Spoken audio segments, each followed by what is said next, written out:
In the name of Allah, the most merciful, the most beneficent. Assalamu alaikum students. In this class of BS English, your course title is Semantics, course code ENGL4140. This is your course instructor Tayyaba. Let's start our today's session. Students, after listening to today's session, I hope so that you people would be able to tackle the following terms and concepts. Number one is meaning or semantics as a systematic study. Then sentence meaning and speaker's meaning. And I hope that you people would be able to distinguish between sentence meaning and speaker's meaning. The next thing is aspect of any speaker's semantic knowledge. And we will discuss 10 different aspects or features of speaker's semantic knowledge. Then the last point of today's session will be what is a theory, and then we will discuss theory of semantics and what is the purpose of theory of semantics. Okay, let's start today's session. Students, this is your reinforcement session, and in today's session we will discuss all the concepts and the terminologies that are related with semantics, or we can say with the systematic study of meaning. Because we are all necessarily interested in meaning. We wonder about the meaning of a new word, and sometimes we are not sure about the message we should get from something that is, you can say, we are reading or hearing. We are concerned about getting our own messages across to others, and we find pleasure in jokes, which often, you can say, depend for their humor or double meanings of the words, or sometimes ambiguities in sentences. And if we observe, all commercial organizations, they spend a lot of effort and money on naming their products, devising their slogans, they're creating their messages. You can say they are creating their meaningful messages so that the public can buy their product.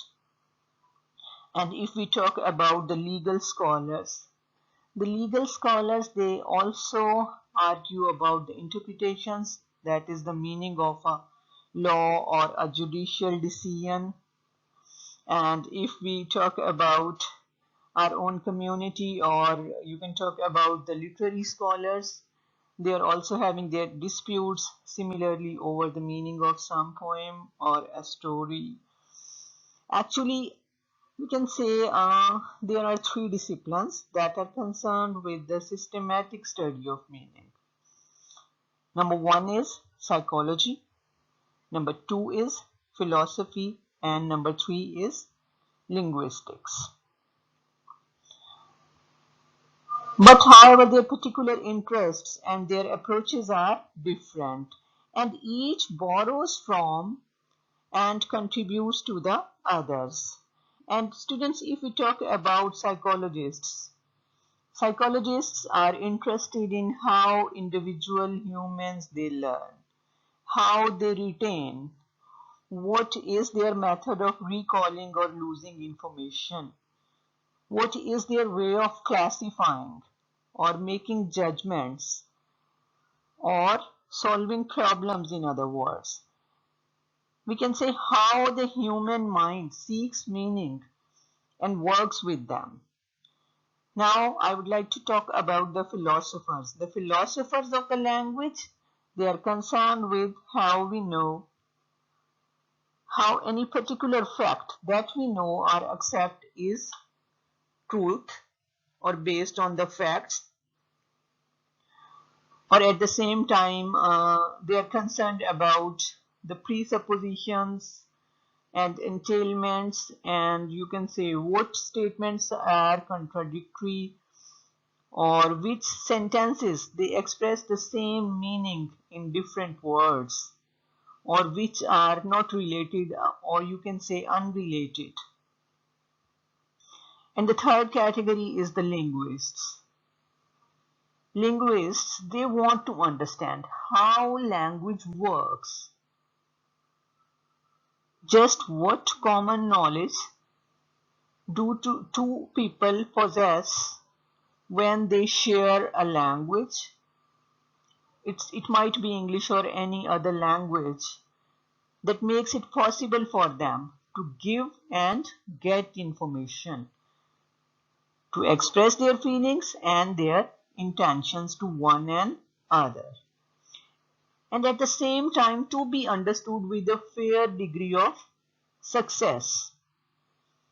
So, linguistics, or the study of linguistics, it's concerned with identifying the meaning, or you can say meaningful elements of specific language. But here we are concerned with English language, so I will quote the example of English language. Okay, English words like paint and happy. And we can talk about the affixes like er of painter, and unhappy. So it is concerned with describing how such elements they go together. How they go together, or how are they combined together to express more complex meaning. In phrases, just like there might be many phrases, the unhappy painter, and the sentences like the painter is unhappy, and telling us how these are related to each other. So linguistics, it deals with the meaning expressed by the modulations of the speaker's voice and the processes by which the hearer and the readers, they relate new information to the information they already have. And semantics, what is semantics? Semantics is the study of meaning in language. So today we will discuss all this, that is what is semantics and the different concepts about it. Now the question is, what is meaning? As we have earlier discussed so many times that meaning, it is a very vague term. The word mean or meaning, it can be applied to people who use language. We can consider them as speakers or authors. And it can be applied to words and sentences. In a different sense, they can be expressed as equivalent to the first step, if we want to work out on a theory of meaning or what is meaning, the first step is to recognize the distinction. And not only recognize the distinction, but we have to keep this thing in mind, whether we are talking about what speakers mean or what words mean. Now we will discuss the following definitions, because the definitions, those which are given in this slide, these definitions encapsulate the essential distinction between speaker's meaning and sentence meaning or word meaning. So what is speaker's meaning? We can say a speaker's meaning is what a speaker means. Or in other words, we can say what a speaker intends to convey when he uses a piece of language. Now, the next question, that what is sentence meaning? Sentence meaning or word meaning? Sentence meaning or word meaning is what a sentence or word means. You can say what it counts as the equivalent of in the language concerned.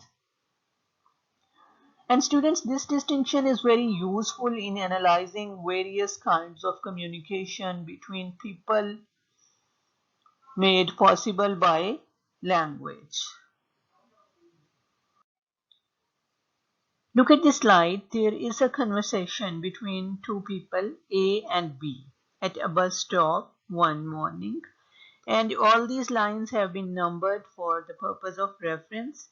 Students, you have to listen all these examples or all these lines carefully, because you have to give certain answers after listening this. A says, "Nice day." Then B replies, "Yes, a bit warmer than yesterday, isn't it?" A, "That's right.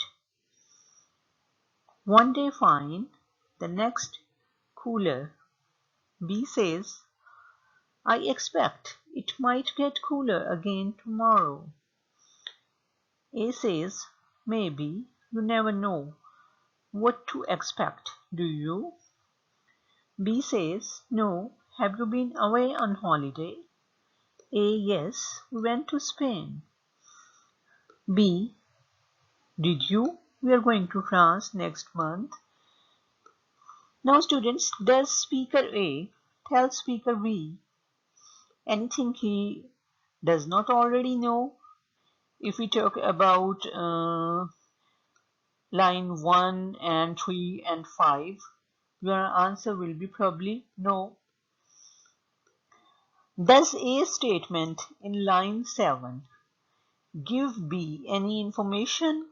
We can say yes. Okay, when B says, "Did you?" in line 8, is he really asking A to tell him whether he or A went to Spain? We can say no.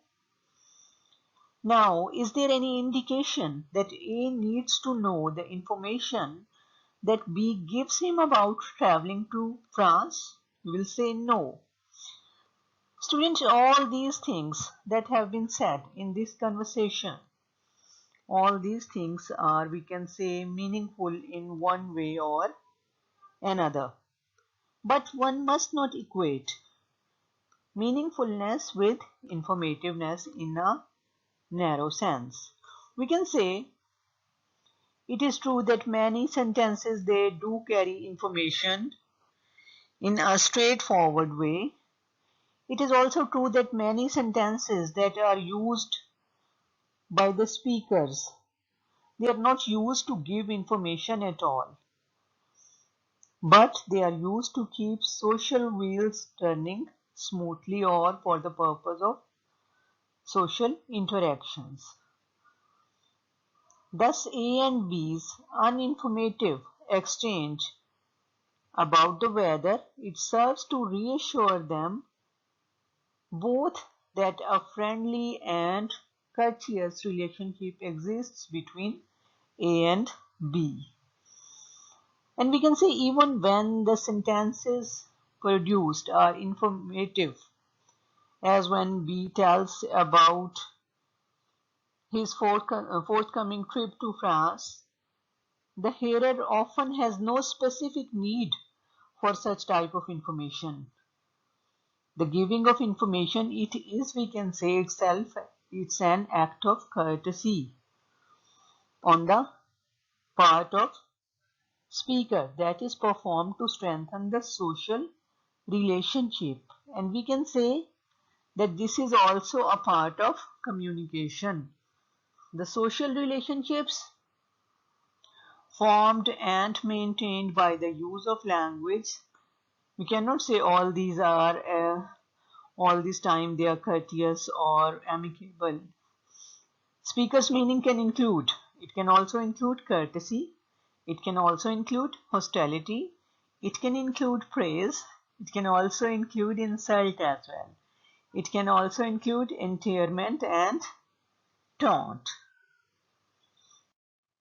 Have you people observed that the same sentences, or we can say similar sentences, are used by different speakers on different occasions or on various occasions to mean or to display speaker's meaning about different things? And once a person has mastered the stable meaning of words and sentences that is defined by the language system, In this way, that person can quickly grasp the different conversational and social uses that they can be put to. Students, sentence meaning and speaker meaning, both are important. But systematic study proceeds more easily if one carefully distinguishes these two. Then, what is sentence meaning and what is speaker meaning? But remember this thing, for the most part, you can say prior consideration is given to sentence meaning. Prior consideration is given to sentence meaning, and also those aspects of meaning generally which are determined by the language system, rather than those which reflect only the will of individual speakers, or you can say the circumstances of use on particular occasions. Now students, we can say that what is the gap between speaker's meaning and sentence meaning?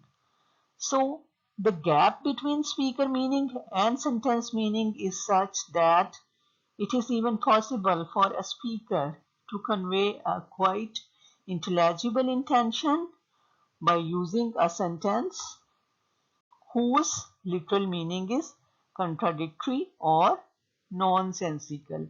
And all of us, we are doing all this in our daily life. Now students, look at the following utterances in the slide and tell me whether they are intended to be taken literally or not. Number one is a tired traveler. This suitcase is killing me. Number two, assistant in a shop. We regularly do the impossible. Miracles take a little longer. Number three, during a business meeting. It's a dog eat dog situation. Number four, during a heated argument. Don't bite my head off. And number five, hungry person at the dinner table. I could eat a horse. Students, all these utterances are not intended to be taken literally. Because if I ask the tired traveler, this suitcase is killing me, again the answer will be no. And the answer will be no for all these utterances, because they cannot be taken literally. And such type of examples, you can say, they only show that the speakers, they can convey meaning quite explicitly, quite vividly, by using sentences whose meanings are in some sense, you can say, problematic.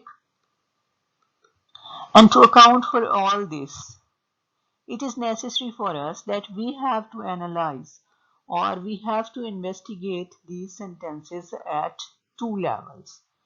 Number one is to show or to see that what is wrong with such sentence, why they cannot be literally true. And the second thing about such type of sentences is that how speakers, they manage to communicate something by means of them. So such type of sentences, they can be analyzed at two levels. Now there is one question, that how can we explain that the speaker's knowledge of meaning? Okay, we cannot expect that the speakers can clearly define all the words they know. Okay, take for 1 minute. If we are saying that this is the criteria, then we should also expect speakers to be able to explain all the meanings of every utterance they are producing, or you can say they are comprehending. This ability requires a possession of vocabulary. And for speakers to know how to pronounce a certain item or every item in this vocabulary, and how to recognize its pronunciation by other speakers. So The native speakers, they know how to use the production vocabulary in a meaningful sentence and to understand the sentence produced by others. Of course, they know the meaning, how to choose the item they express or the item that express what they want to express, and how to find the meaning in what other people say. Students, if it is hard to say that what meaning is, then it's fairly easy to show what knowledge speakers have about meaning in their language, and therefore what things must be included in an account of semantics.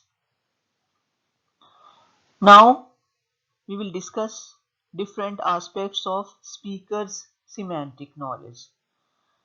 Number one, we can say speakers know. I mean, in a general way, the speakers, they know whether something is or is not meaningful in their language. Okay, for example, speakers of English can tell, I'm saying a few sentences, that which one of these sentences is meaningful or which are meaningful in English. Now listen. 1A. Henry drew a picture. Then 1B. Henry laughed. Then 1C. The picture laughed. 1D. Picture a Henry drew. So it's certainly not too much to assume that 1A and 1B are meaningful sentences for speakers of English.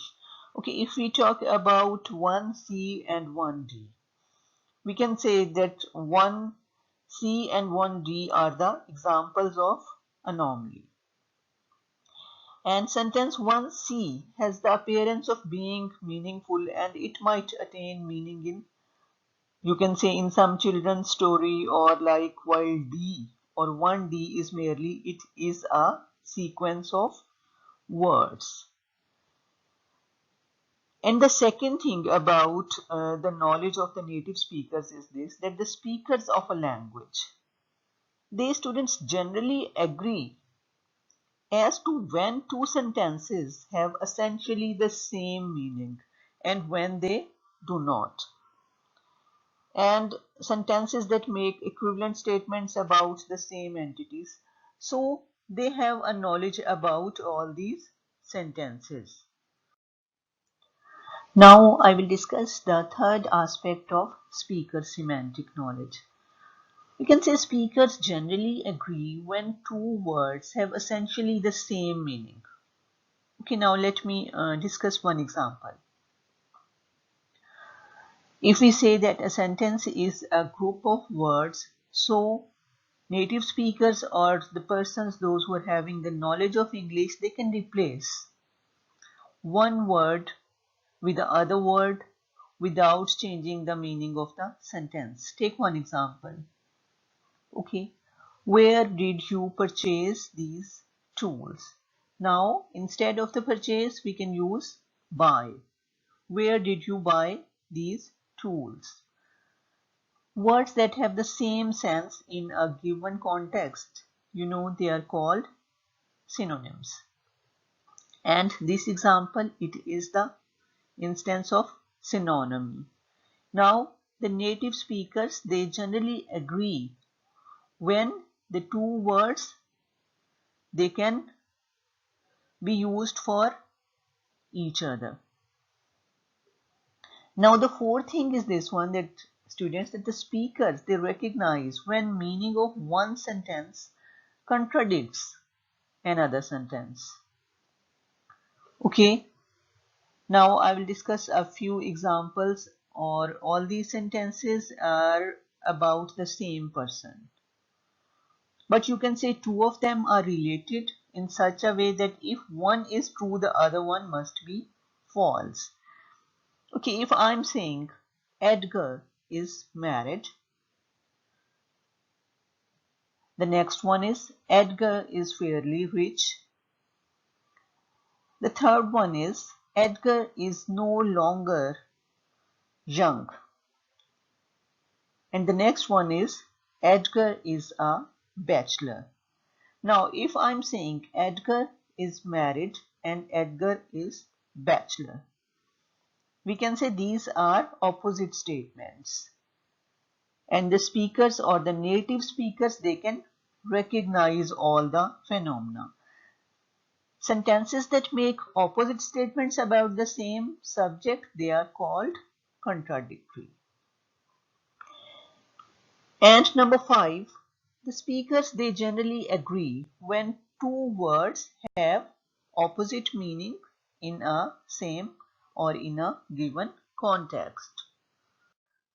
Okay, we are talking about the opposite meanings. We can say synonyms and antonyms have to have some common element of meaning in order to be, maybe they will be same or different. And words can have some element of meaning without being you can say synonymous, or they are not even antonyms.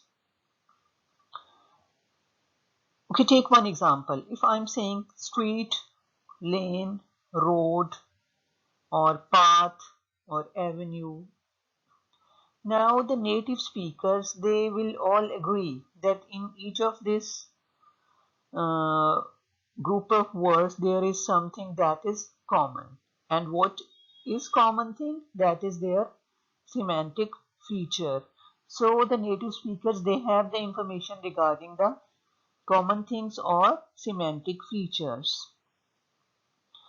Students, some sentences, they have double meaning, because those sentences, they can be interpreted in so many ways, or you can say in two ways. Now the native speakers of the language, they are aware of this fact because they appreciate jokes which depend on, you can say, two-way interpretations. And the next aspect about the knowledge of the native speakers is this, that the native speakers, they know how language is used when people interact. And if one person asks a question, or you can say makes remark, there are various possible ways to answer to that question, or you can say there are various replies one might make to the remark. And when a question and answer, or any you can say two utterances, can go together in a conversation, they know that what is the appropriate answer, or how these utterances, they can go together. And the second is obviously related to the first one. Students, we can say that these utterances, when these are related, so they constitute adjacency pair. And the ability to deal with adjacency pairs is a part of any speaker's implicit knowledge.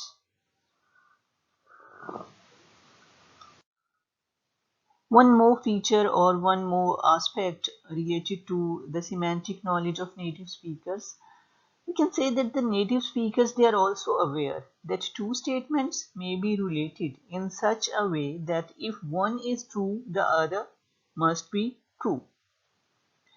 Now take these examples. In 1A, there are tulips in the garden. 1B, there are flowers in the garden. Now 2C, the ladder is too short to reach the roof.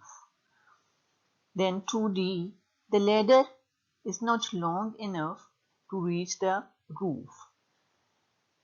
These pair of sentences, students, these are examples of entailment. Entailment you people have already read. So what I'm doing here, just I'm helping you people just to revise all these concepts. Now assuming that if 1A and 1B, both these statements are about the same garden, then we can say that the truth of 1A entails the truth of 1B.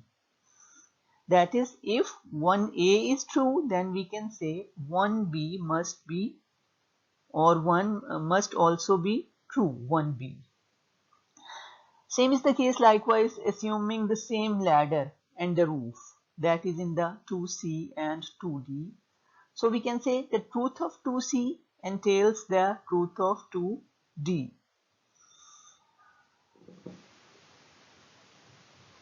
The speakers, they know that the message conveyed in one sentence may presuppose other pieces of knowledge.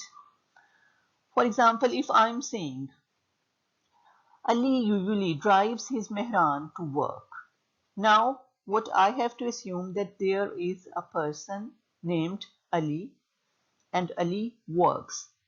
And there is a Mehran or Suzuki Mehran that belongs to Ali. So, Ali knows how to drive automobiles.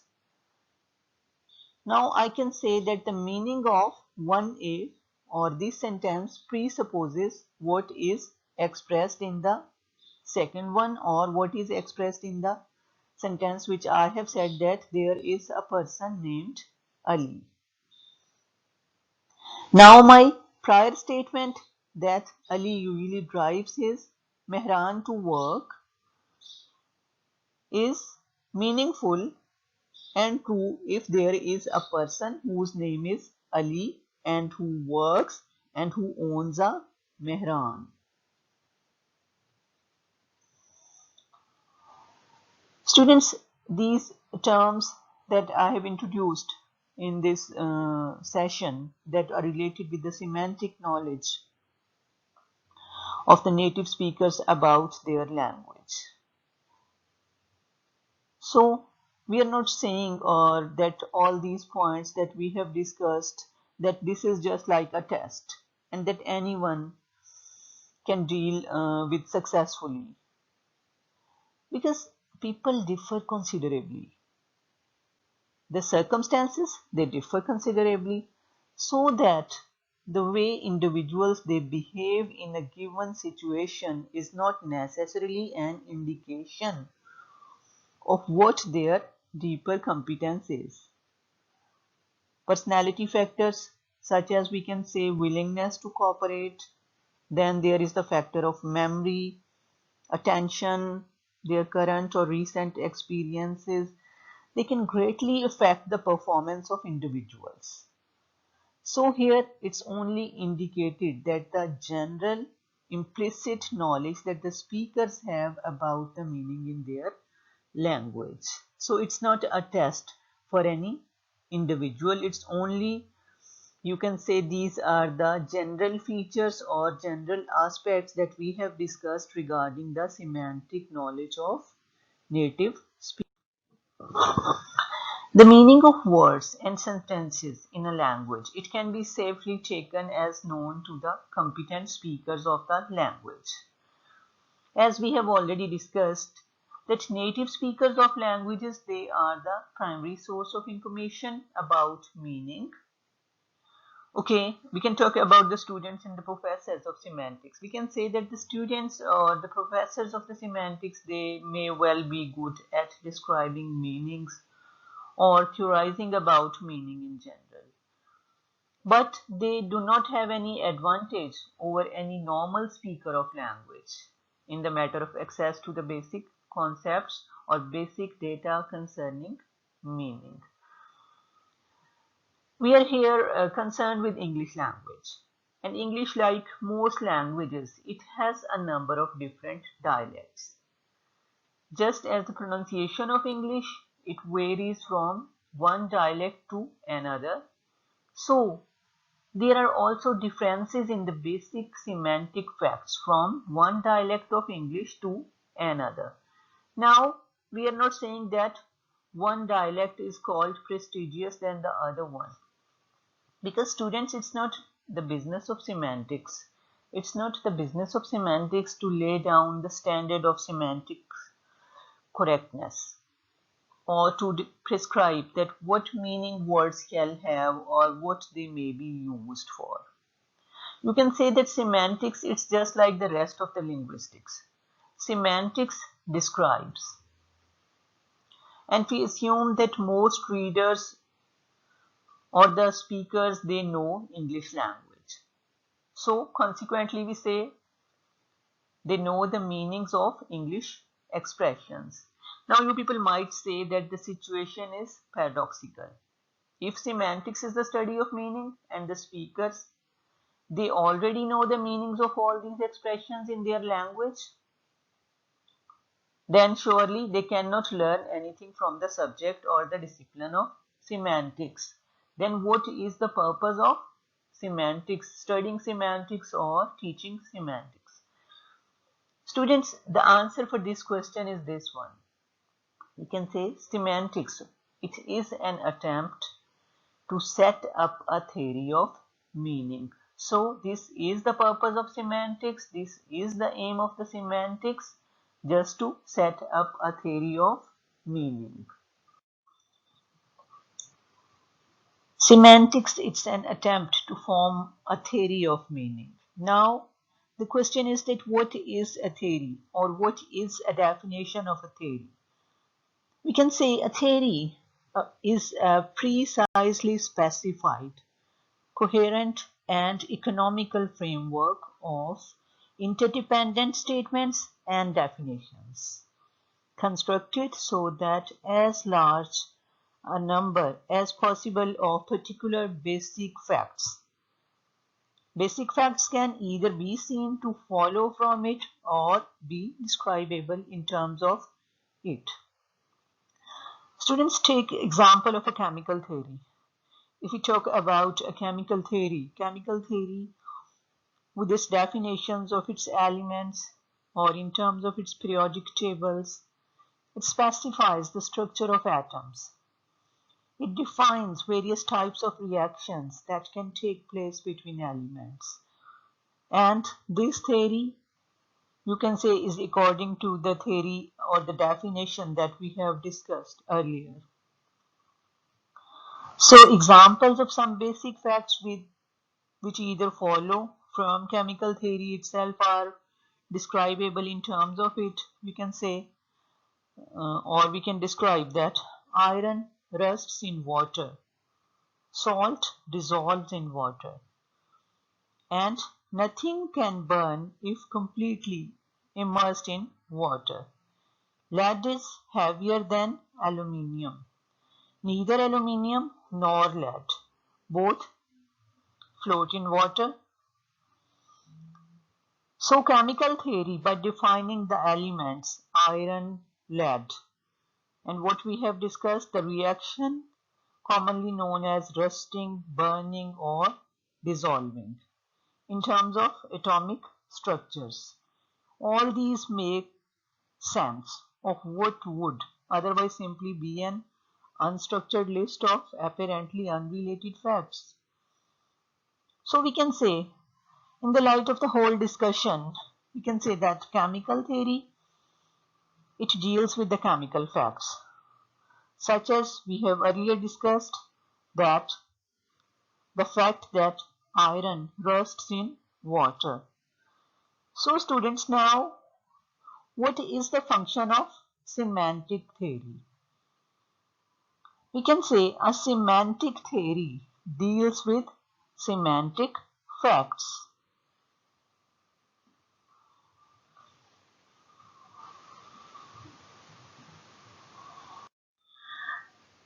Now I'm presenting the overview of the session, what we have discussed in this whole session. We have discussed that study of meaning, it can be undertaken in various ways. As far as linguistic semantics is concerned, we can say linguistic semantics, it's an attempt to explicate the knowledge of any speaker of a language, which allows that speaker to communicate facts, feelings, intentions, and also products of the imagination to other speakers, and to understand what they communicate to him or her. After that, we have talked about the speaker's meaning and sentence meaning as well. The speaker's knowledge, we can say it is largely implicit. The linguist attempts to construct a grammar and explicit description of the language and the categories of language and the rules by which they interact. So semantics, it is one part of the grammar, or you can say phonology, syntax and morphology are other parts. So semantics, it can be taken one part. And speakers of the language, they have an implicit knowledge about what is meaningful in their own language. They know what is meaningful and what is not meaningful. And it's easy to show this. So, with regard to the speaker's knowledge, we have discussed different technical terms, anomaly or synonymy, semantic features, antonymy, contradiction, entailment, and presupposition. Then students, we have discussed that what is the purpose of semantics. The purpose of the semantics is to form a theory of meaning. And we discussed here that semantic theory is a theory that deals with semantic facts.